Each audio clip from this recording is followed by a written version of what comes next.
Nuestro texto, Primera de Juan, capítulo 2, vamos a empezar hoy día a estudiar el capítulo 2 del libro de Primera de Juan. Y aunque vamos a leer versículos 1 y 2, me gustaría que pudiéramos pausar por un momento y mirar esta declaración del versículo 1. Primera de Juan, capítulo 2, versículos 1 y 2. Sin embargo, vamos a estar solamente exponiendo el versículo 1. Vale la pena ir despacito, mis hermanos, ¿ok? Vale la pena ir despacito y ponderar y mirar y contemplar y dejar que Dios haga su obra en medio nuestro. Dice la palabra de Dios: hijitos míos, estas cosas os escribo para que no pequéis. Y si alguno hubiere pecado, abogado tenemos para con el Padre, a Jesucristo el justo. Y Él es la propiciación por nuestros pecados, y no solamente por los nuestros, sino también por los de todo el mundo.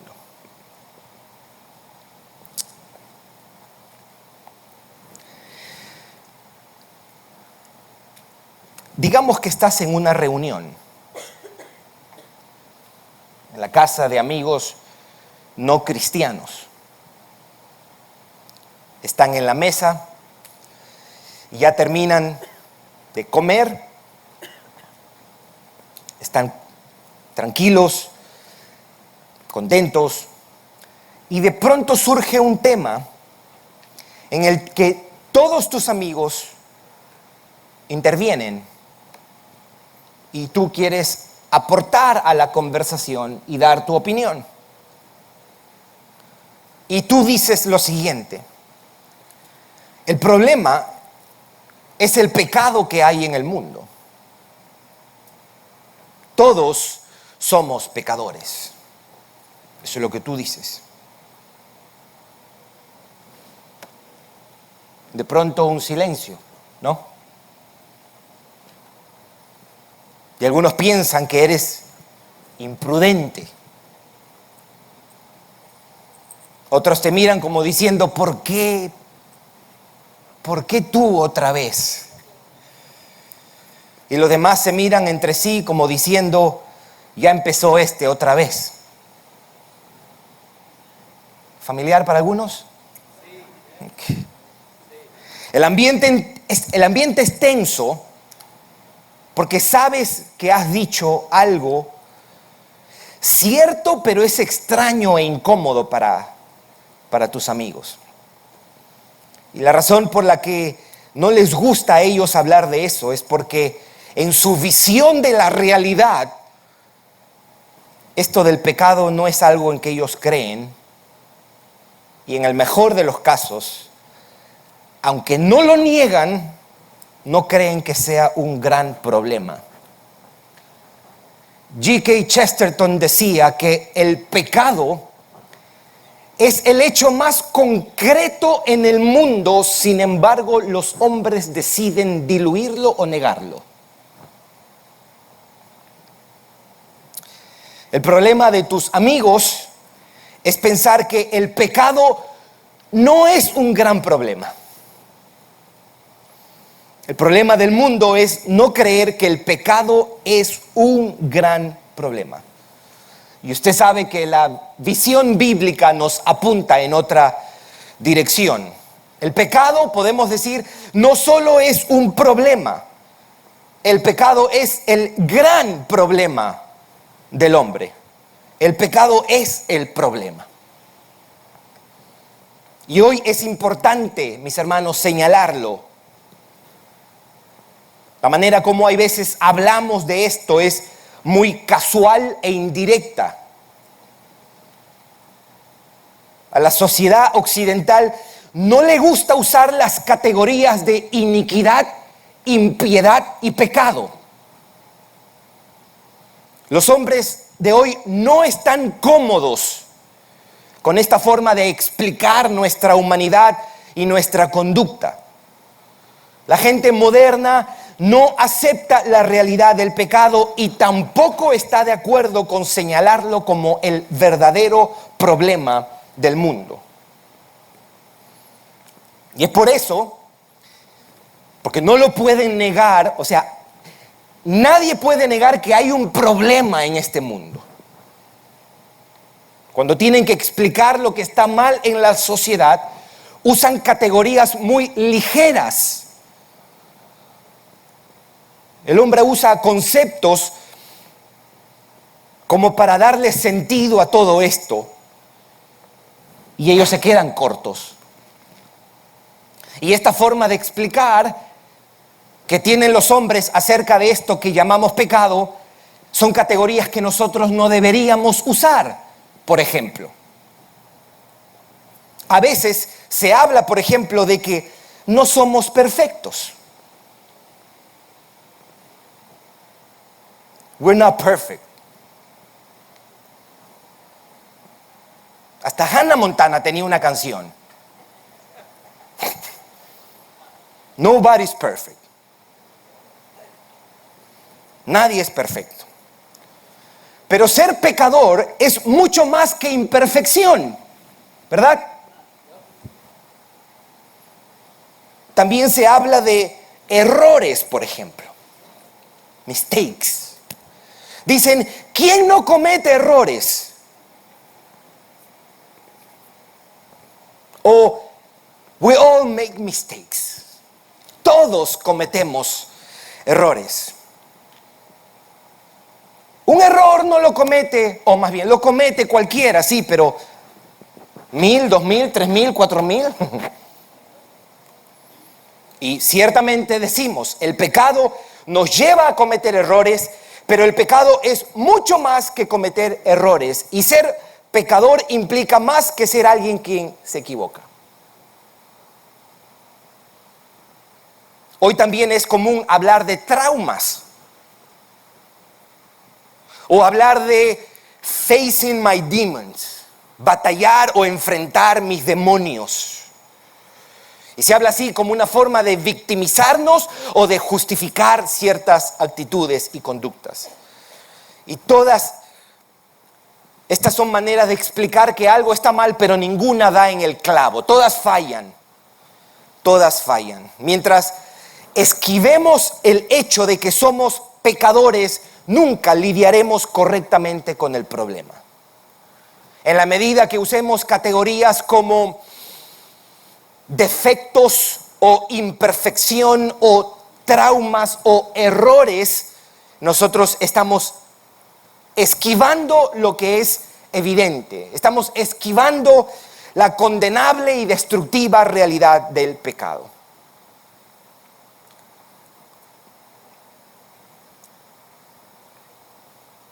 Ahora, el pecado no solamente está en el mundo, el pecado también está en la iglesia.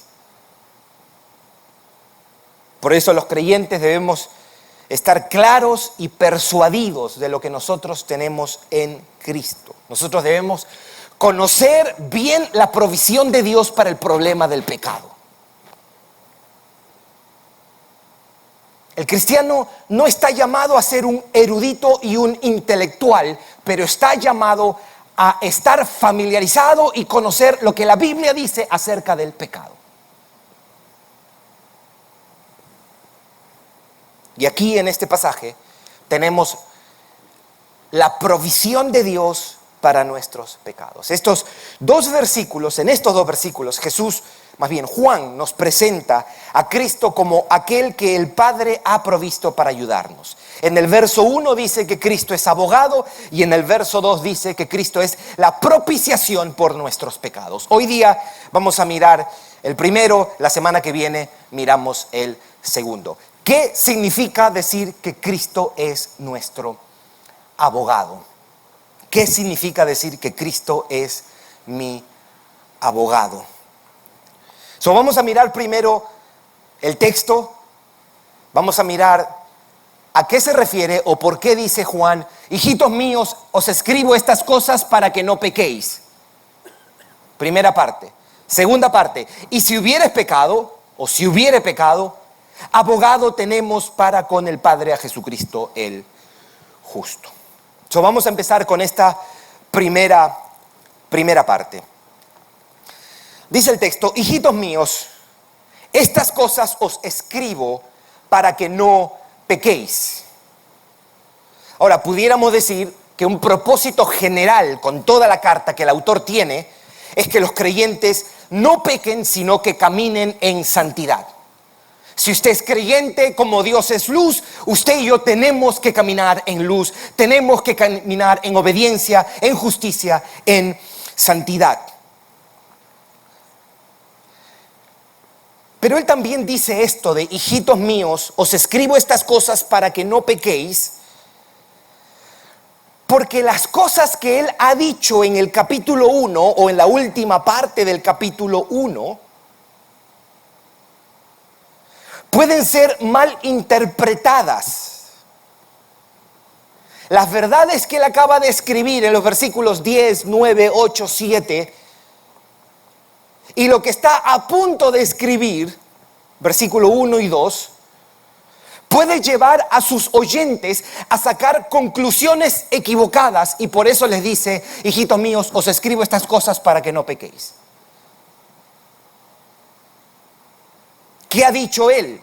¿Qué ha dicho él? Solamente para recordarnos que todos tenemos pecado, porque él dice: el que dice que no tiene pecado está en la mentira, está en el error, está en el engaño, no está en la verdad. Él ha dicho: todos tenemos pecados. ¿Qué más ha dicho? Que si confesamos pecados, él nos perdona y nos limpia. ¿Qué más ha dicho? Que él es fiel y justo, hablando de Cristo, hablando del Señor. Estas cosas pueden crear la impresión de que el pecado es algo liviano. Puede llevarlos a pensar del pecado como algo que no es tan grave porque Cristo nos perdona y nos limpia de toda maldad. Es como que Juan los corrigiera y dijera: que yo diga que somos pecadores, y que yo diga que Cristo perdona pecados, y que yo diga que nos limpia si confesamos nuestros pecados, y que yo diga que Cristo es fiel y justo, no debe hacernos pensar que el pecado es algo liviano, o que pecar no es tan serio. Os escribo estas cosas para que no pequen. Estas cosas no deben hacernos estimar el pecado como algo aceptable, normal, justificable. Yo debo añadir esto: ningún versículo bíblico nos debe llevar a pensar que el pecado es algo trivial y sin importancia. Y hay muchos cristianos que, por ejemplo, miran el amor de Dios como el permiso para pecar. No, Él es amor. No hables de juicio porque Él es amor. ¿Qué están diciendo? Déjame pensar que Dios es amor y que no va a castigar. Ninguna promesa debe hacernos negligentes y perezosos en la búsqueda de la santidad. Oh, Él es Dios perdonador, por eso puedo dejar mi hogar, mi matrimonio y divorciarme. No, nunca lo ve así. Usted se equivocó. El carácter compasivo y fiel de Dios no se debe traducir en excusas para pecar. Ninguna verdad escritural está supuesto a producir descuido con el pecado. Eso sería una evidencia de que no hemos comprendido esa verdad ni sus implicaciones. Si una verdad bíblica me hace minimizar la gravedad del pecado, al menos en mi mente, es que realmente no he comprendido y no he creído correctamente esa verdad que he leído. Hijitos míos, estas cosas os escribo para que no pequéis. Para que no pequéis. El que Cristo perdone pecados te debe llevar a ti y a mí a decir: yo debo caminar en santidad porque no quiero ofender a mi Señor. ¿Cuál es la manera apropiada para una persona leer y responder a esta verdad? Dejar el pecado. Simple. Si no lo dejas, no estás creyendo esto. Estás haciendo oídos sordos. Si usted en este momento está viviendo en un pecado, abandone ese pecado. Sea cual sea. Sea cual sea. Hijitos míos, estas cosas os escribo para que no pequéis. El autor inspirado te está llamando a ti a la santidad.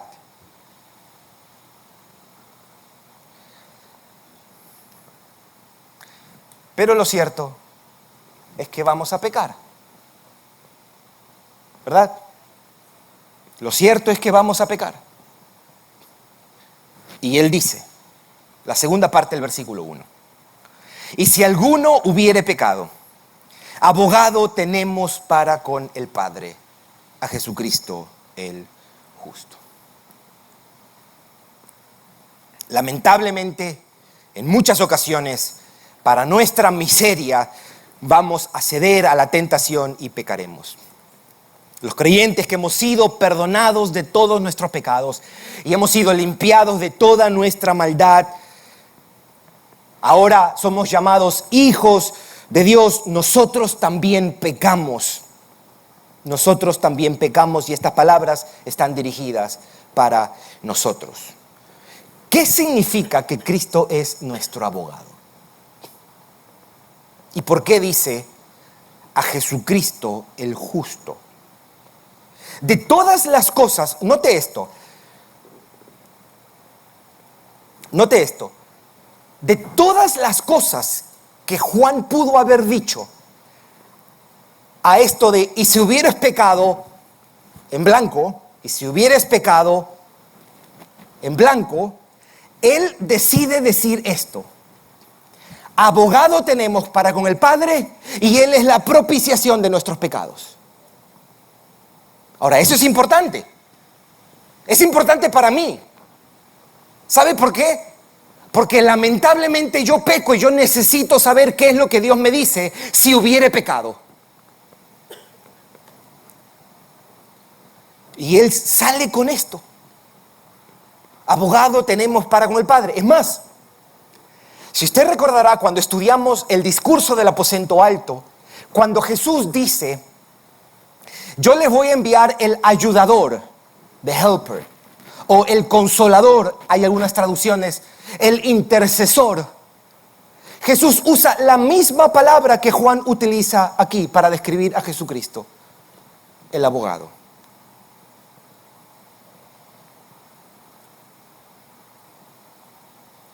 Esta palabra se puede traducir como intercesor. El abogado es quien se pone del lado del acusado y lo defiende e intercede por él.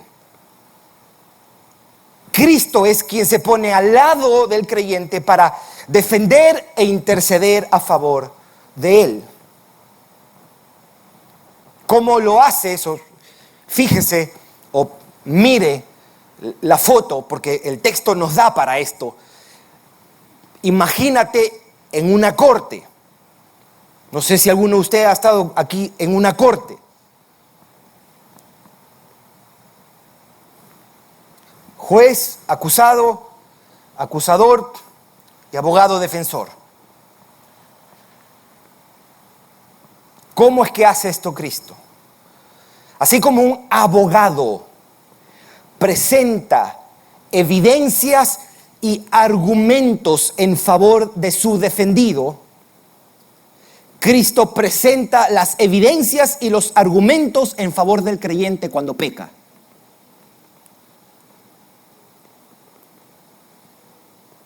De la misma manera que un abogado se presenta en favor del acusado que comete un crimen, Cristo se presenta en favor del creyente que peca. No tomemos el pecado a la ligera.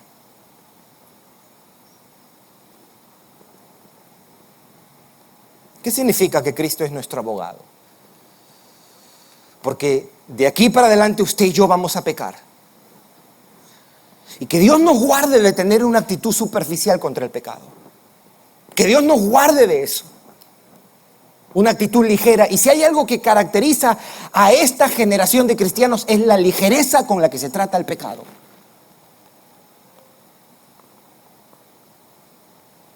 Y aquí nos está diciendo, si pecas, tienes un abogado.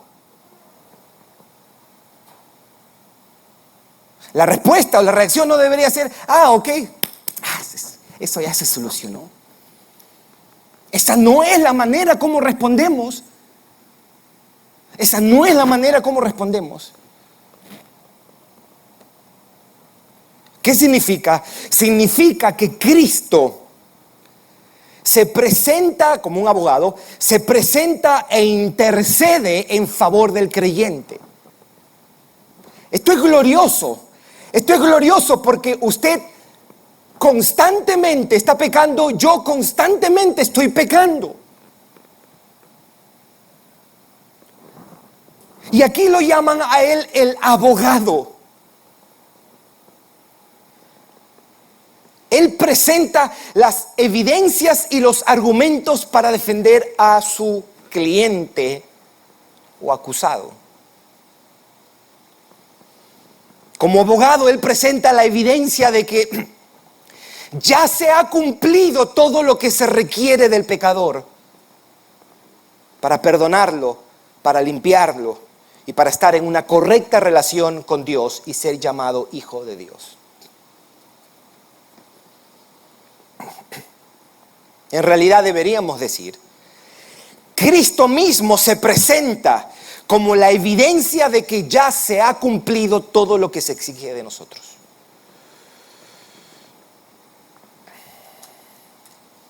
El mismo que murió y resucitó por nosotros para que nuestros pecados sean perdonados y nuestra maldad sea limpiada. Él mismo se presenta ante el Creador. Él mismo se presenta ante el cielo, ante Dios, ante el Padre. ¿Para qué? Para anunciar la eficacia de su sacrificio. Para anunciar, proclamar la efectividad de su muerte en favor de nosotros los pecadores. El abogado demuestra que ya se ha hecho justicia en este caso. El abogado demuestra que la deuda que este pecador debía ya se pagó. Eso es lo que hace un abogado. Defender al acusado. El abogado defensor se presenta o presenta la evidencia para que el castigo que este pecador merece no lo reciba porque ya alguien lo ha recibido. Esto quiere decir que cuando tú y yo pecamos no estamos solos.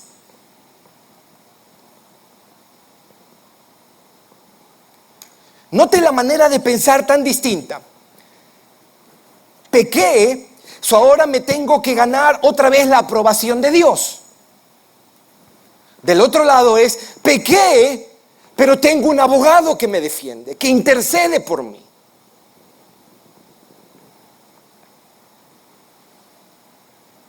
Algo de esto decía el apóstol Pablo en Romanos 8:34. Este glorioso pasaje que nosotros estudiamos durante la pandemia. Dice, ¿quién es el que condenará? Cristo es el que murió. Más aún, el que también resucitó. El que además está a la diestra de Dios, el que también intercede por nosotros. Él intercede por nosotros. Descarta a cualquier santo. Descarta a cualquier santo.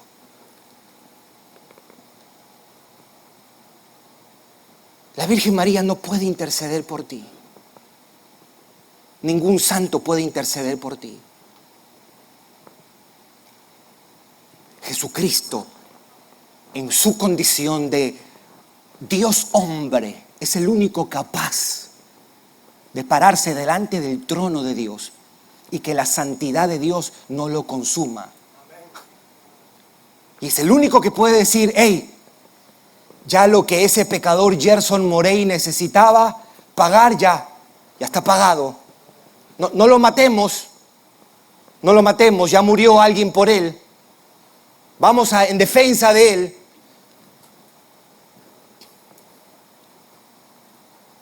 Si hubiere pecado, abogado tenemos para con el Padre. Y dice con el Padre, porque el problema del pecado es algo que nos pone en problemas con Dios. Y es algo que debe ser resuelto para con Dios, delante de Dios y con Dios mismo.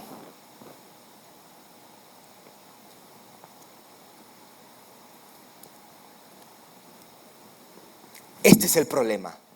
Hemos pecado contra Él. Y cada vez que nosotros pecamos, seguimos ofendiendo la santidad de Dios. Decía el salmista cuando reconoce su pecado: ten piedad de mí, oh Dios, conforme a tu misericordia. Conforme a la multitud de tus piedades, lávame. Porque contra ti, solo contra ti yo he pecado y hecho lo malo delante de tus ojos. Cuando usted y yo pecamos como esposos, por ejemplo, antes de pecar contra nuestro cónyuge, estamos pecando contra el Dios que nos ha redimido. Estamos ofendiendo al Dios que nos ha salvado. Abogado tenemos para con el Padre, pero también yo añadiría que con esto Juan nos recuerda que para el creyente, incluso cuando peca, Dios sigue siendo Padre. Dios sigue siendo Padre. Y no dice Jesucristo, dice Jesucristo el justo. Jesucristo el justo. Guardémonos de pensar. ¿A usted le ha pasado alguna vez que está tomando alguna clase y le dicen, esto tiene que tener 500 palabras? ¿Verdad? Y usted hace reporte y solo le dan 300 palabras. Y usted agarra lo mismo y comienza a poner cosas para rellenarlo y que sumen 500 palabras. Usted añade palabras y adjetivos y le da y quiere adornarlo. Nunca piense que eso hacen los autores de la Biblia. Aquí no es a Jesucristo el justo, bueno, para añadirle algo bonito. Hay una verdad detrás de todo esto. Para que usted y yo pensemos, este problema es un problema legal y tiene que ver con la justicia. Ese es el problema de esta creación de la humanidad. El problema es esencialmente un problema de justicia. Porque no es justo que el Dios que nos creó le demos la espalda y adoremos. En lugar de adorarlo a Él, le adoremos a las cosas que Él nos ha dado, a las cosas creadas. Es injusticia en su máxima expresión. No darle gloria a Dios es el mayor acto de injusticia que se puede hacer en la existencia. No hay ninguno de nosotros que pueda decir, pero yo tengo mis conexiones, yo creo que puedo convencerlo. Usted no puede. El único que puede convencer a Dios es un ser perfecto, y ese se llama Jesús de Nazaret.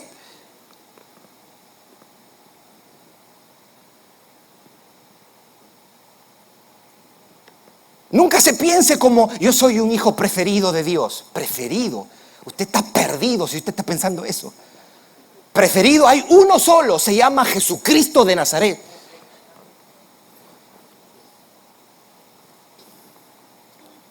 Jesucristo el justo. Y Juan está enfatizando el carácter justo de este abogado. Yo no sé si en ese tiempo la connotación de un abogado era negativa, pero si lo fuese, aquí está. Este no es un abogado corrupto. Con esto de justo, está afirmando que este abogado está capacitado para ayudarnos y defendernos, porque Él está limpio de toda maldad, libre de pecado. Él es justo. Él sí puede representarnos, nosotros no. Yo creo que si uno cree esto de verdad, uno dejaría esa costumbre de querer justificarse cuando uno ha pecado. Porque a veces queremos adornar, ¿no? No sirve. La embarramos más. Mejor digamos, soy culpable. Yo lo hice. Yo lo pensé. Pero Cristo es mi abogado. Pero Cristo es mi abogado. Él es nuestro intercesor. Mis hermanos, si usted está en Cristo, Él es tu intercesor. Él es nuestro mediador. Él mismo, que está a la diestra del Padre, es quien intercede por nosotros y quien se pone a nuestro lado. No podemos hacerlo solos. Seguimos hoy día. Si el Señor te salvó hace 15, 20 años, sigues necesitando un intercesor, sigues dependiendo de Cristo para estar en una correcta relación con tu Creador, sigues dependiendo de su sacrificio y de su oficio como un abogado.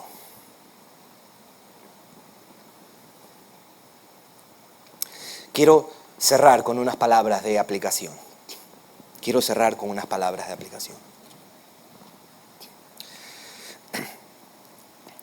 Si tú no estás en Cristo, tú necesitas que alguien te defienda de tus pecados. Tú no podrás lidiar satisfactoriamente solo con el problema de tus pecados.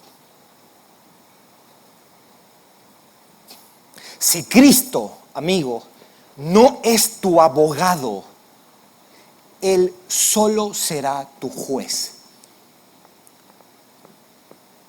Y ese es el peor lugar que un ser humano se encontrará. Quiero citar Hechos 17:31. Hechos 17:31. Escuche lo que dice. Por cuanto ha establecido, hablando de Dios, un día en el cual juzgará al mundo con justicia. Dios ha establecido que juzgará al mundo con justicia por aquel varón a quien designó, dando fe a todos ellos con haberle levantado de los muertos. Cuando dice vamos a ser juzgados por aquel varón, lo que quiere decir es que el criterio para determinar tu culpabilidad será cómo tú trataste a aquel varón. ¿Qué hiciste con aquel varón que Dios envió como abogado para defenderte? ¿Fuiste indiferente a él? ¿O miraste y tú dijiste, es verdad, este es el Hijo de Dios, sin pecado, 100% Dios, 100% hombre, en Él está el perdón de mis pecados, en Él está la justicia que necesito, en Él está la vida eterna, yo me voy a abrazar de Él y voy a poner mi esperanza solo en Él?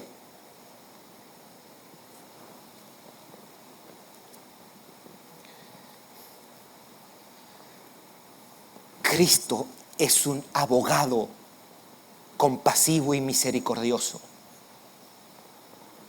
Dale tu vida a Jesucristo. Dale tu vida a Jesucristo. Un día te vas a parar delante del Dios que te creó. Y más nos vale no estar delante del juez solos. Eso es terrible. Eso es terrible. No te asustes por nada de este mundo. Asústate por la terrible realidad de encontrarte con el Dios vivo solo. Él es fuego consumidor, dice la Biblia. Muéstrate cobarde delante de Él, porque ahí sí no habrá esperanza. Si te paras delante de tu Creador y tú le dices, yo fui bueno, yo hice bien, no va a alcanzar, porque en un sentido, eso va a ser decirle a Dios, bueno, en realidad tú no necesitabas enviar a Cristo porque yo lo podía hacer solo. Mira lo que eso implica. Y segundo, eso no es cierto, porque tú y yo sabemos que somos pecadores. Y a veces no pecamos por falta de tiempo y falta de recursos. Pero somos pecadores. Ese día solamente va a contar si tienes a Cristo de tu lado o no lo tienes.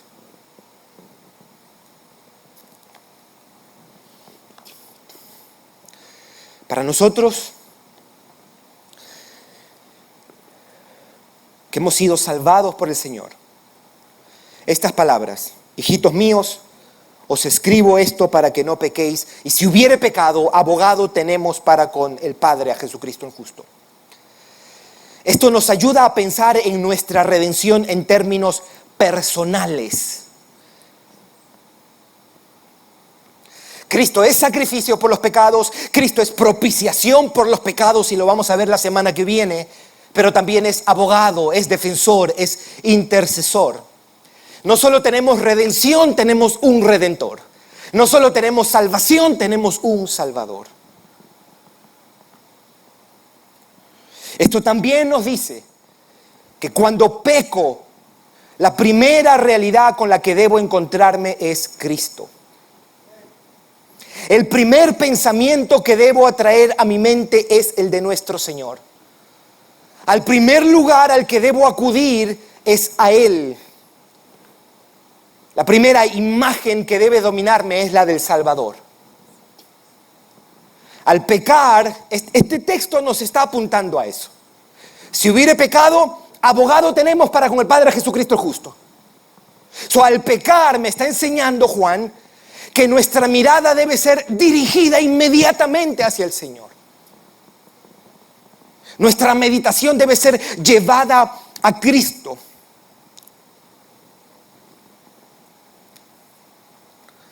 Y para terminar, mis hermanos,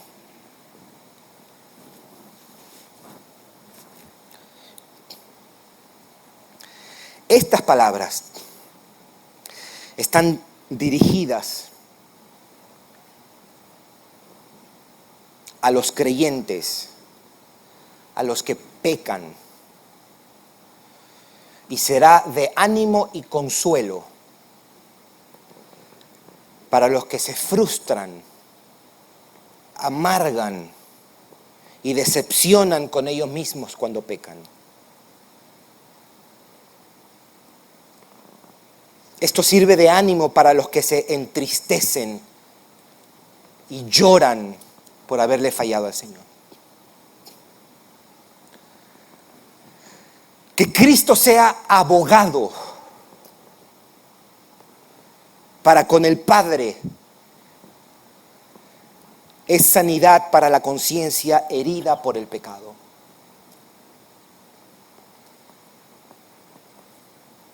Para el corazón avergonzado por su pecado, ver a Cristo o ver en Cristo un abogado es alivio. Yo espero y le pido al Señor que estas categorías en las que estoy hablando sean familiares para la mayoría de nosotros. Tristeza por el pecado, vergüenza por el pecado, decepción con uno mismo, frustración con uno mismo, vergüenza. El caminar de un cristiano es una lucha constante de lágrimas, de vergüenza, de frustración, de impotencia, de verse defectuoso, torpe e inútil, porque no puede dejar de pecar.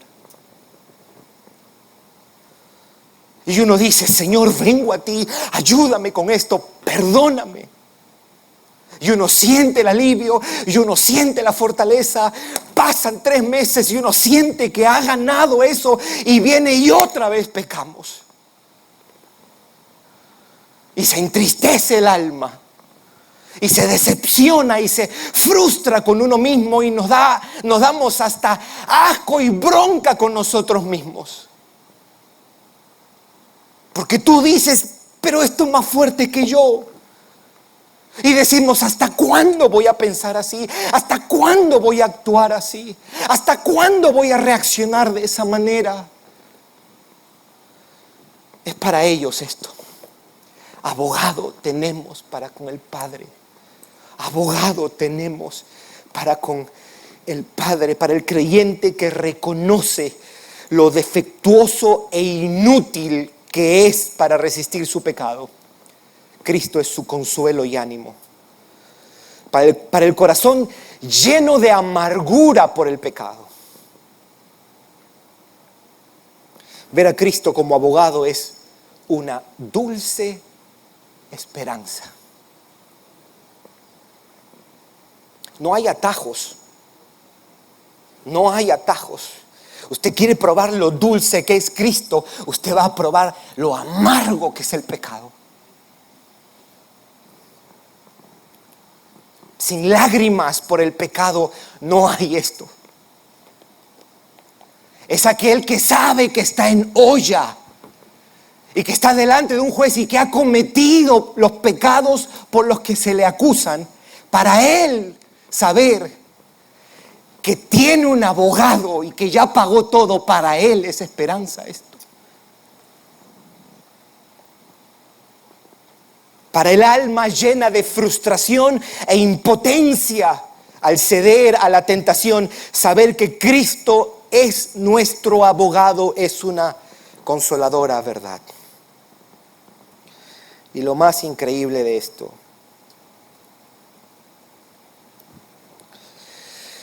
este abogado no está ahí por el dinero. Este abogado nos ama.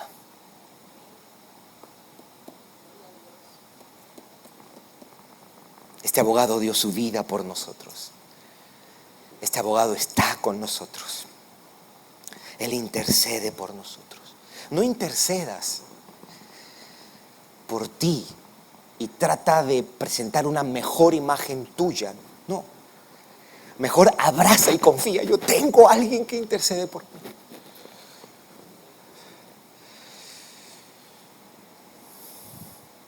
Ese abogado un día volverá visible y corporalmente para llevarnos a estar con el Padre, y así vamos a estar con Él. Hijitos, estas cosas os escribo para que no pequéis.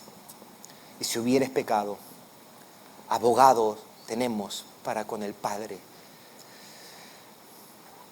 Jesucristo de Nazaret debe ser la persona que más capta tu amor y tu afecto. Él nos defiende. Él nos defiende. Cuando te encuentres en la peor versión tuya, y te prometo, si tú eres creyente, no va a tardar mucho, tú vas a encontrarte haciendo cosas que tú dijiste, y yo nunca me imaginé que iba a pecar de esta manera. Pues date un tiempecito, te vas a encontrar pensando, deseando y haciendo cosas que nunca te imaginaste. Y va a ser devastador, sobre todo para el alma orgullosa que no conoce la gracia del Evangelio. Pero ahí en el piso, recuerda, 31 de julio del 2022, escuché que este Señor es mi abogado. Jesucristo el justo. Y ese día vas a llorar, pero vas a llorar de alivio, de esperanza, porque no tienes tú que presentarte delante del juez santo y querer convencerlo que eres bueno. No tienes un abogado que va a decir, ya se pagó todo, ya se pagó todo lo que se requería por él. Vamos a orar.